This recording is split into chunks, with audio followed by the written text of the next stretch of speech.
ఏపీలో కోవిడ్ నిర్ధారణ పరీక్షలు విస్తృతం చేయమంటూ కీలక ఆదేశాలు అయితే రావడం జరిగింది. ఆంధ్రప్రదేశ్ రాష్ట్రంలో నమోదవుతున్న కోవిడ్ కేసులు కలకలం రేపుతూ ఉన్నాయి. గడిచిన 4-5 రోజుల్లోనే విశాఖ, కాకినాడ, గుంటూరు, ఎన్టీఆర్ జిల్లాలో కొందరు ఈ వైరస్ బారిన పడ్డారు. ప్రస్తుతం కోవిడ్ సోకిన ఆసుపత్రిలోనే చేరే అవసరం పడట్లేదన్నమాట. వెంటనే కోలుకుంటూ ఉన్నారు. ఒకవేళ కేసులు పెరిగితే ప్రభుత్వ ఆసుపత్రులను మరింత సన్నద్ధం చేసేందుకు ఎప్పటి నుంచే ముందస్తు సన్నాహాలు అయితే అవసరమని వైద్య ఆరోగ్య శాఖ అయితే సూచిస్తోంది.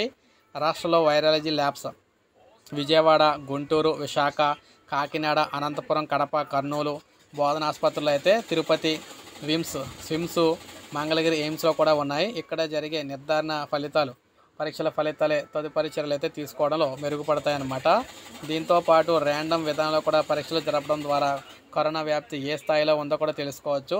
వ్యవసాయ, భవన నిర్మాణ కార్మికులు, అదేవిధంగా కూరగాయల విక్రేతలు, 60 ఏళ్ళకు పైబడిన వారు, దీర్ఘకాలిక వ్యాధులతో బాధపడే వారికి, మార్కెట్ ఇతర రంగాల్లో ఉన్న వారికి వేరువేరు ప్రాంతాల్లో పరీక్షలు అయితే నిర్వహించాలని చెప్పేసి ఈ విధానాన్ని అయితే అనుసరించారన్నమాట. ఆక్సిజన్ ఇక్కడ క్యాన్సర్ ట్రేడ్లను కూడా వినియోగంలోకి అయితే తేవాలని చెప్పేసి భావిస్తూ ఉన్నారు.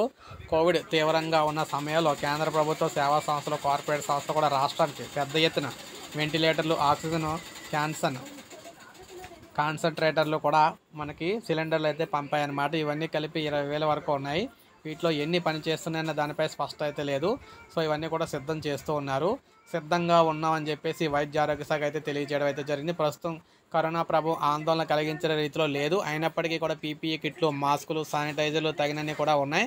సెంట్రల్ డ్రగ్ పోర్టల్లో కూడా ఇవన్నీ కూడా ఆసుపత్రులు అయితే తెప్పించి పెట్టామని చెప్పేసి ఆసుపత్రులకు అయితే చెప్పారనమాట. సో మొత్తం మీద కరోనాకి సంబంధించి ర్యాపిడ్గా టెస్టులు అయితే పెంచేందుకు సిద్ధమవుతోంది ఆంధ్రప్రదేశ్ ప్రభుత్వం.